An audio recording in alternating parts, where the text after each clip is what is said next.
नमस्कार। मैं जनता शिवम गौतम। जैसा कि हमने आपको कल बताया था कि लोकसभा में वक्फ अमेंडमेंट बिल, जिसको अब नया नाम दिया गया है उम्मीद, वो पास हो गया बहुमत से। और राज्यसभा में इसके पास होने की उम्मीद हमने आपको कल ही बता दी थी कि चूंकि राज्यसभा में जो मेंबर्स की टोटल संख्या है वो है 245 और उसमें से 9 सीटें खाली हैं, 236 सीटें हैं, जिसमें बहुमत का जो आंकड़ा है वो 119 का है और उसे भारतीय जनता पार्टी लेड जो एनडीए है वो आसानी से पास कर लेगा। और ऐसा आज हुआ भी, यानी कि आज विपक्ष की तमाम कोशिशों के बावजूद जो वक्फ अमेंडमेंट बिल है वो पूरी तरीके से लोकसभा और राज्यसभा से भी पास हो चुका है। राज्यसभा में भी Bharatiya Janata party lead NDA ने बहुमत से इसको पास करा लिया और अब इसके बाद ये राष्ट्रपति महोदया के पास जाएगा और उनके हस्ताक्षर के बाद ये एक कानून का रूप ले लेगा। आज जिस तरीके से राज्यसभा में बहसें हुई,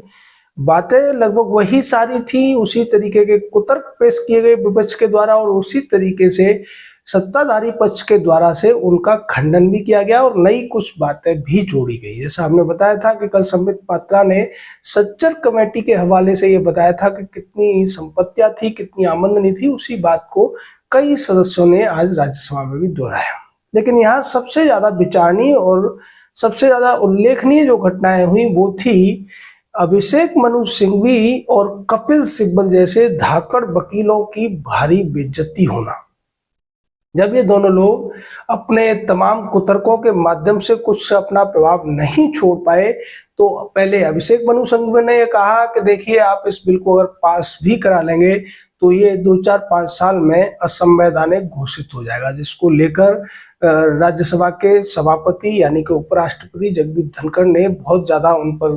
खरी खोटी भी सुनाई और ये कहा कि आप इस सदन के सदस्य हैं, संविधान ने जो विधायिका की शक्ति है यानी कि कानून बनाने की शक्ति वो हम लोगों को दी है, तो आप ऐसा कह सकते हैं, कैसे कह सकते हैं कि हम लोग जो कानून बना रहे हैं वो असंवैधानिक होगा।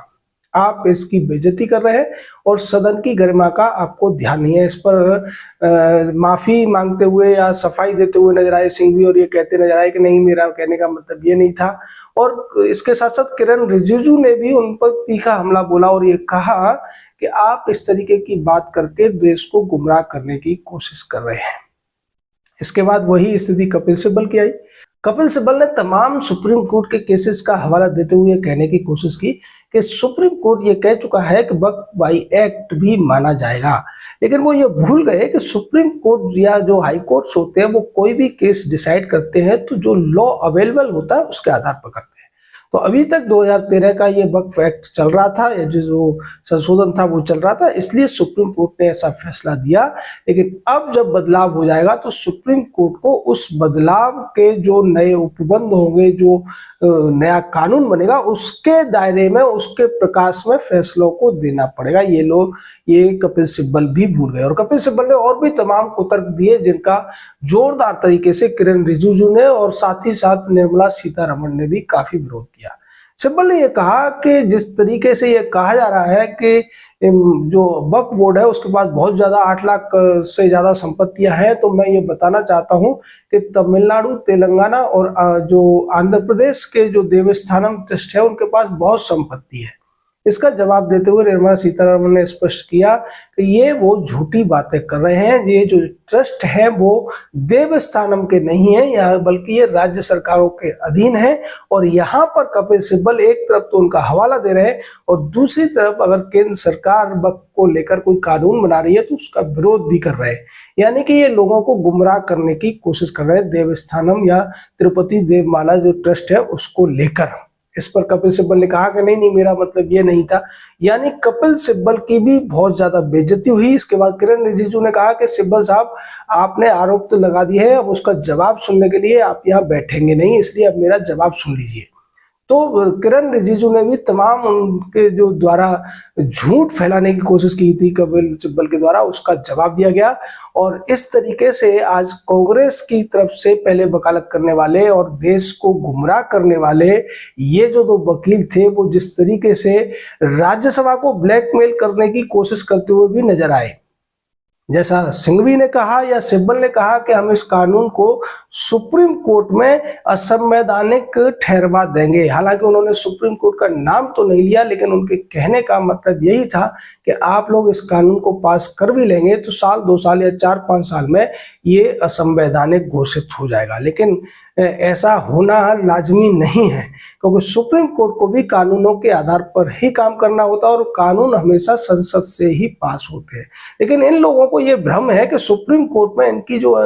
सेटिंग बनी हुई है, जिस तरीके से वो फैसलों को अपने हिसाब से तोड़ मरोड़ के ले लेते हैं, वो शायद इस मामले में भी सुप्रीम कोर्ट के जो सीनियर जजेस हैं उनको प्रभावित करने में कामयाब हो जाएंगे। लेकिन यहाँ जब ये पकड़े गए तो दोनों ही सफाई देते हुए नजर आए और ये कहते नजर आए कि नहीं नहीं, हमारा कहने का ये मतलब नहीं था, संविधान सबसे ऊपर है। लेकिन फिर भी उन्होंने इस बात को नहीं कहा कि संसद जो है वो कानून बनाने के मामले में संविधान के अनुसार सबसे ऊपर है।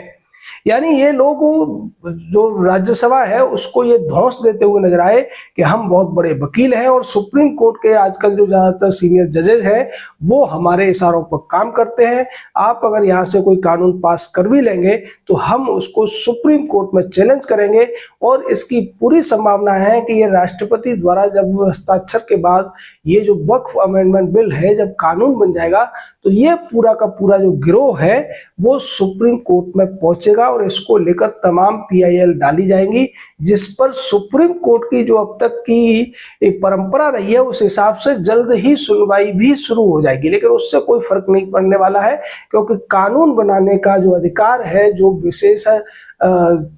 विशेषाधिकार है, वो संसद के ही पास है। सुप्रीम कोर्ट केवल उसकी व्याख्या कर सकता है और उस व्याख्या को भी वो केवल और केवल संविधान के दायरे में ही कर सकता है। और इसी को लेकर एक दूसरे सदस्य जो बिहार से आते हैं, मनन मिश्रा, उन्होंने स्पष्ट किया कि कपिल सिब्बल ये कह रहे थे या दूसरे लोग भी कह रहे हैं कि ये 25 और 26 जो अनुच्छेद है संविधान का उसका उल्लंघन है, जबकि उसमें स्पष्ट रूप से लिखा हुआ है कि अगर किसी ऐसे कानून से जो कि अल्पसंख्यकों के लिए बना है लेकिन उसकी वजह से सामाजिक तौर पर व्यापक असर पड़ रहा है तो उसमें सुधार करने का अधिकार संसद को है, सरकार को है। तो ये सारी वो चीजें हैं जिसको लेकर आज पूरी तरीके से विपक्ष एक बार फिर से उसका पूरा षड्यंत्र उजागर हुआ और विपक्ष की पोल खुल चुकी है कि वो पिछले 6-7 महीनों से पूरे देश में जो अफवाह फैलाने की कोशिश कर रहे थे, लोगों को जो गुमराह करने की कोशिश कर रहे थे, वो बेकार सिद्ध हुई हैं। उनकी तमाम कोशिशों के बावजूद मोदी सरकार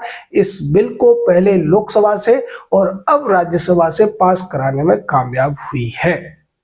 इसको लेकर जिस तरीके की बहस पहले लोकसभा में हुई और आज राज्यसभा में भी देखने को मिला कि तमाम लोगों ने तमाम तरीके की बातें की और उसमें ज्यादातर जो विपक्ष के लोग थे वो कुछ मनगढ़ंत बातें, मनगढ़ंत आशंकाएं बनाकर लोगों को डराने की कोशिश करते नजर आए, संविधान को लेकर झूठ बोलते नजर आए और तमाम तरीके की गोल मोल बातें उन्होंने की, तमाम दूसरी चीजों को उसमें जोड़ने की कोशिश की और मनगढ़ंत बातों के आधार पर राज्यसभा को भी गुमराह करने की कोशिश की। कपिल सिब्बल हो या सिंघवी हो, ये भी बार बार ये कहते नजर आए कि नीतीश कुमार हो या फिर